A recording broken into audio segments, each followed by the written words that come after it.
My story starts in this forest in Tasmania, a beautiful, pristine, ancient wilderness.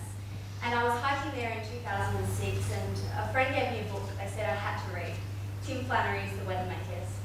And I was put in these two opposite realities, this amazing old wilderness with these trees that were 75 metres tall. You had to almost lean back to see the top of them. They were 400 years old. And then reading this account of climate change, a comprehensive assessment about the destruction that we could cause in just one lifetime. This was a really harrowing moment for me, and I came back to Melbourne thinking, I've got to do something, what can I do? My sister and I got talking, and we decided to start giving presentations in universities and schools around climate change. Some other young people up in Sydney heard about us, and they were interested in doing similar things. We had the same idea that young people could be really important, crucial in solving the climate crisis. So what we did was bring youth organisations together from all around Australia to create a national unified youth voice on climate change. So while there was medical students, architecture students, faith-based groups, school organisations and others, they all had the same idea, diverse mandates, but that they knew that their constituents, young people, would be heavily impacted by this problem. So we created the Australian Youth Climate Coalition, and our mission is to mobilise our generation to solve the climate crisis. We believe that a social movement can create the impetus for large-scale social change, as well as a longer-term cultural change for society to adapt and accept some of those changes. The thing is that the government's not going to change unless the public makes them. If you look at the history of social change, you'll find that social change is driven not by a powerful few, but by a united many. And this is the photo of us. The AYCC started with a project called Switched On Schools. The idea was that we would do a whole bunch of peer-to-peer education work. The logic behind it was that if people only knew the seriousness of the problem, if they only knew the urgency, surely they would act. We found that this wasn't the case. Young people understood climate change, they broadly understood the solutions. What they didn't know was how they could affect the outcome, how they could have a role. And so we changed what we were doing, and we do an education project now, which is again peer-to-peer, where young people talk to other young people and around programs of empowerment. And it's about giving young people the tools to go into their community and create the change that resonates with them and is meaningful for them. So we've had schools take on, for instance, raising money to put solar panels on the roof of their school, or perhaps they've worked to reduce the energy consumption of the school, or even advocate to their local representative. So the important lesson for us in that program was that people don't just need the knowledge, they need the tools to take action. So we took this away, and we were thinking at the end of 2008, we'd grown to 5,000 members. We were thinking to really elevate our impact, we needed to grow much more rapidly. We decided that what our movement needed was a moment. If you think to other social movements and the way that we frame them in our minds, the way that we think of them, the things that stand out for us are often those moments in time. The March on Washington for the Civil Rights Movement, or Rosa Parks refusing to get off that bus, are two things that stand out in that movement. So for us, we thought we needed to create a moment. And we brought together 1,500 young people to Sydney for a National Youth Climate Summit. It was called Power Shift. What we did was we motivated each other, and we were motivated and inspired by hearing amazing speakers such as Al Gore and Tim Flannery. We trained to organise, which is a crucial skill in building a movement. We also connected, so young people in each different area from all around the country were able to connect with other people that really cared about this issue. You can imagine sometimes you feel like maybe you're the only person that cares about it, but suddenly you're in a room with a whole lot of other people that care about it just as much as you. It's very empowering and inspiring. We also created a collective experience that we could all share, and that we could share our movement then with the world. And this was a dance. Our summit culminated in a dance on the steps of the Sydney Opera House with 1,000 people dressed in blue t-shirts and green hard hats. It might seem strange that we were dancing, but we want not only to look at the damage that climate change can cause, but we also want to look at the possibilities and the ability to be looking at this problem as well as the range of other problems that are facing our world, and look at how do we create a better world. So we were celebrating our movement and celebrating the possibilities that are there for us. And the green hard hats, they represent, we are willing to do the work of the new green economy, just let us. The world responded to us sharing our moment. We had national media coverage of this event, and we also had a great response on YouTube with it going out to 90,000 people. We had a great response from the international community. I remember one thing in particular, which was an American activist writing to me and saying, when I'm working on climate change, it's late at night, I'm feeling a bit sad and depressed, I put on your dancing video, and it picks me up, it takes me back to that place where I want to be in solving this problem.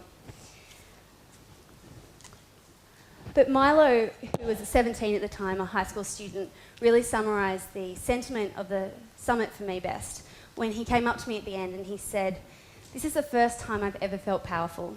It's the first time I've ever known that I've been able to make a difference."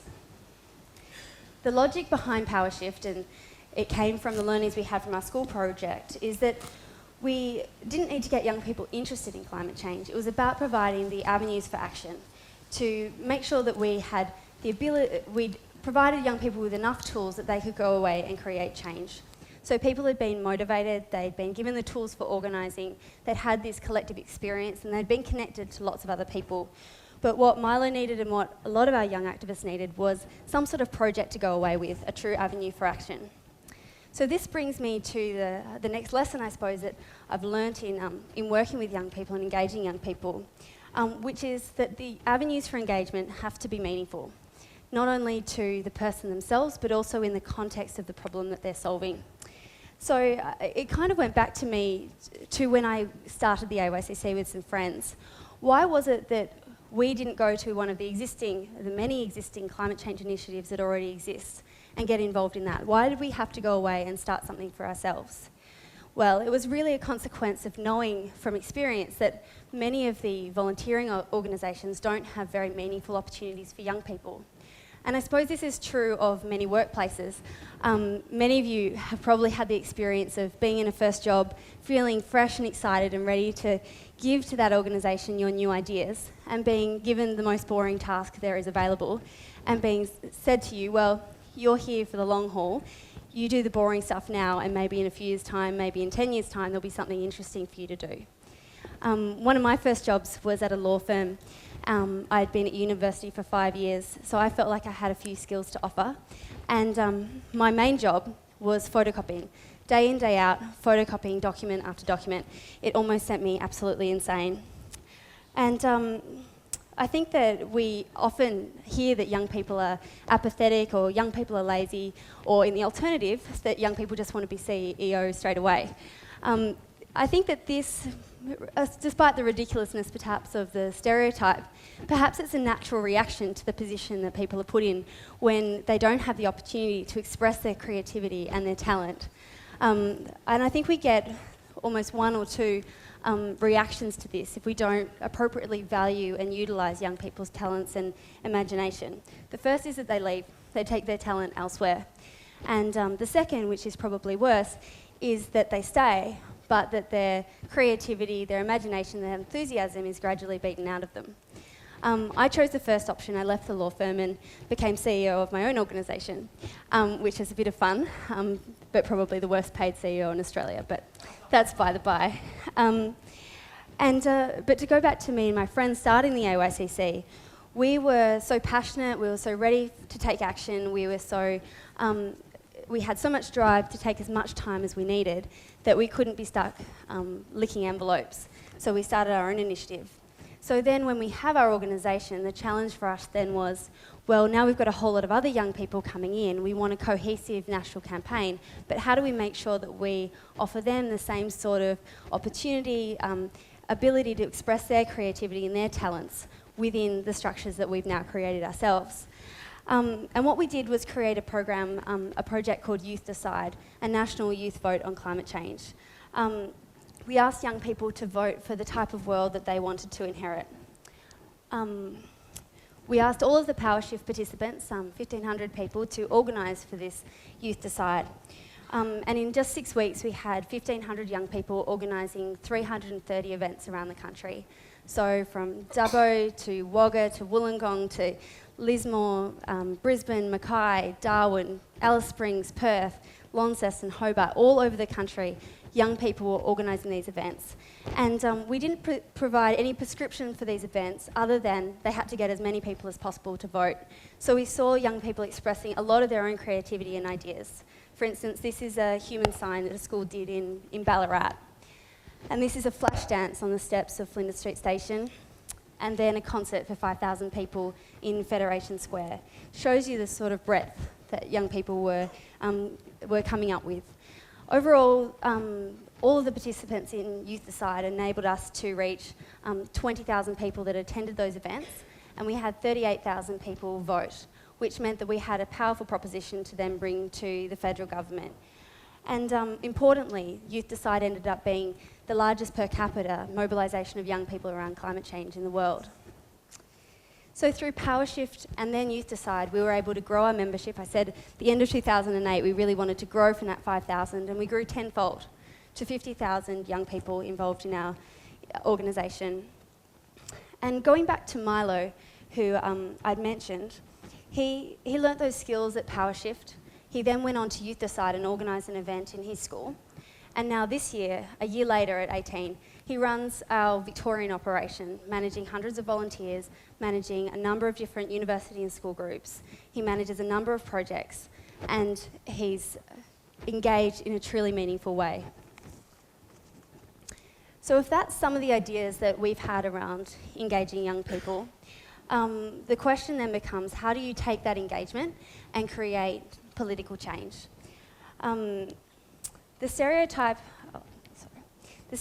is that young people are apathetic, as I mentioned, but I speak in schools, universities, TAFEs, workplaces all the time, and I can tell you that this is not true, and that's certainly reflected in the research.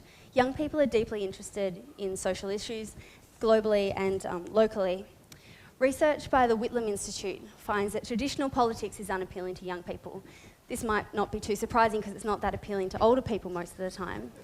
The New Politics Institute found that the majority of young people found that politicians are too selfish, too partisan and too negative. Again, maybe older people feel that way as well. And they have little trust in their politicians. In general, young people care a lot about political issues, and they're taking a range of actions in their own lives and in their communities. However, they're disengaged with the traditional politics and traditional institutions. The word apathetic in this context is just absolutely misleading.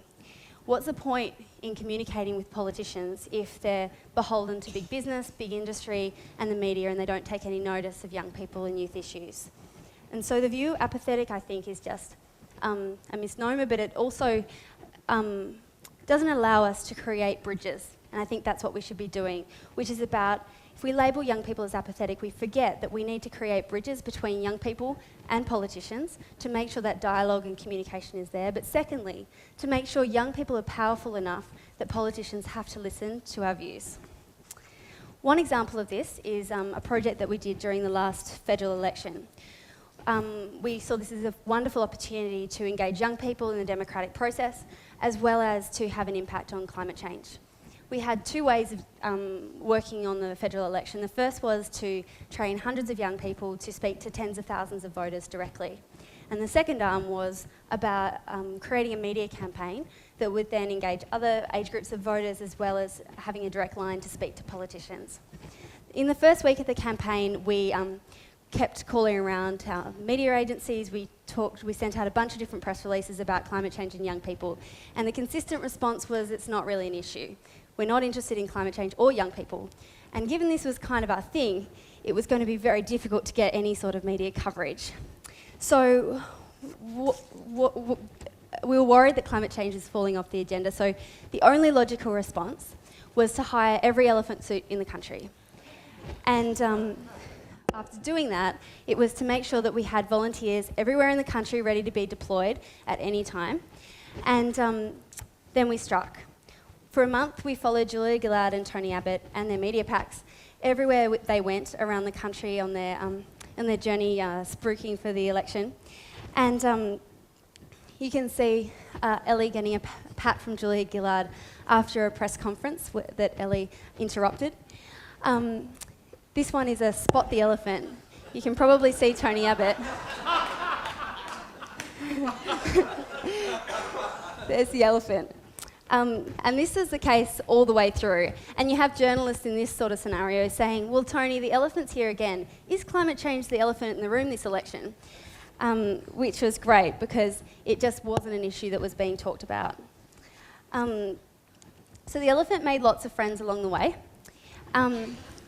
and particularly made friends with journalists, which was important, particularly because the journalists weren't interested in us at the start of the campaign. And now when the elephant calls a press conference like we did recently, the media turn up. And indeed, last time we did, Greg Combet, the climate minister, turned up as well. So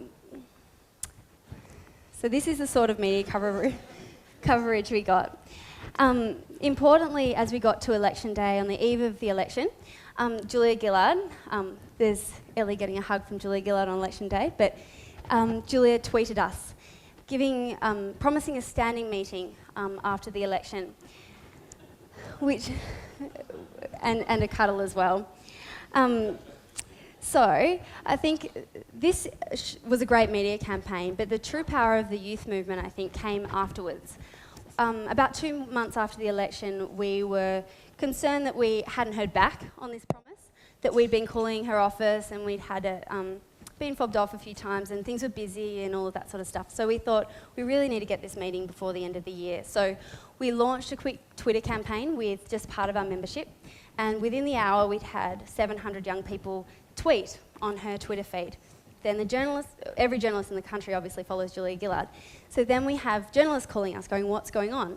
And then another hour later passes and Julia Gillard's office calls to confirm a date. And we're meeting with her at the end of next week.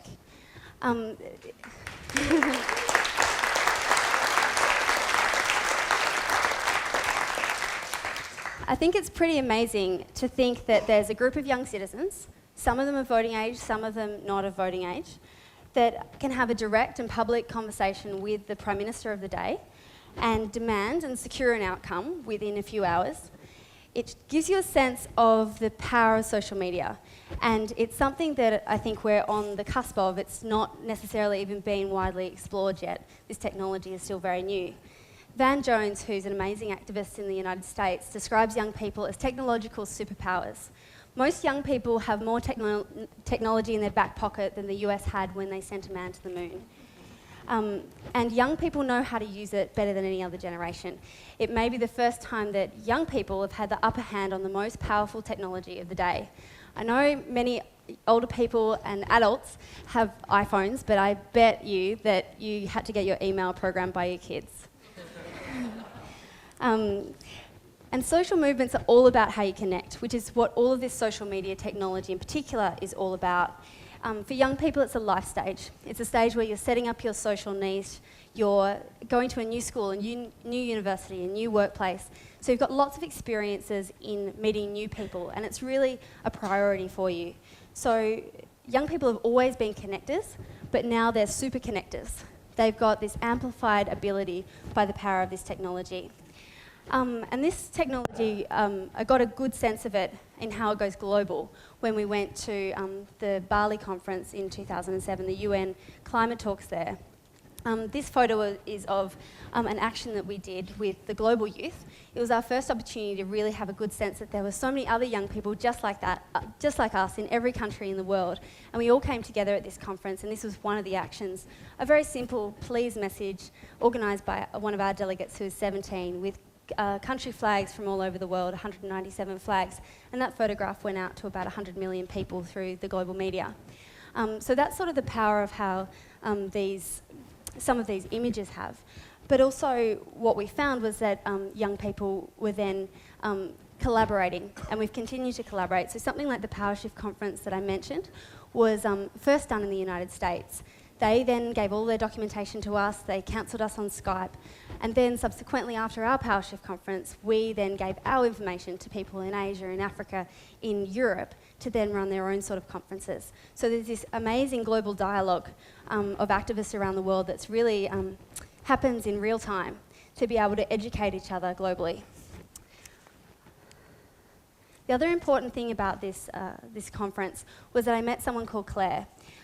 Claire is from Kiribati. This gives you a sense of where Kiribati is. It's a tiny island in the South Pacific. I met her at a side event where young people from all around the world presented on what they were doing in their countries. And Claire, we were all really inspired and excited by this, and Claire stood up at the end and said, I wanted to thank you all for the work that you're doing. My homeland's only 2 metres above the sea, and we're already experiencing the impacts of climate change. Salt water's inundating our fresh water supplies, which wastes our cropland and damages our community wells. We're already seeing inundation of our townships when there's storm surges. And she said that what she is worried about is that within her lifetime, her homeland will have to be evacuated, and that they will no longer belong anywhere. And then she thanked us for the work that we were doing, and it was deeply humbling to hear this, particularly knowing that Australia pollutes 60 times the amount per person than the average person in Kiribati. But she thanked us for the work we're doing, and looking around the room, you could see that all of the young people there were deeply moved by what she said. She reminds us of the moral imperative. Her story is our story. We all have something to lose in this game. There is so much at stake, and there's so much to lose. Her story highlights the inadequacy of our current response. As a young person, and all young people around the world, there's half the world's population is under 30 and will live with the consequences of what occurs today. We have to leave the planet in as good a condition as what we got it. And that's a simple request we have for older generations, and particularly older generations of decision makers. And I wanted to leave you a story that I find really inspiring, that I heard first from Wangari Maathai, who is a wonderful activist in Kenya who started the Green Belt movement. It's a story of a forest. So I'd like you to take your minds out of Australia and all the way over to Kenya. It's nighttime, we're in a beautiful forest, but there's a storm brewing, and then lightning strikes and a tree catches fire. The fire spreads quickly, gaining momentum, and spreads through the forest. The animals all run to the top of the hill, and they're paralysed with fear, staring at this fire, looking at it consuming their home. And then they hear a buzz. Straight past them flies the tiniest animal of all, the hummingbird.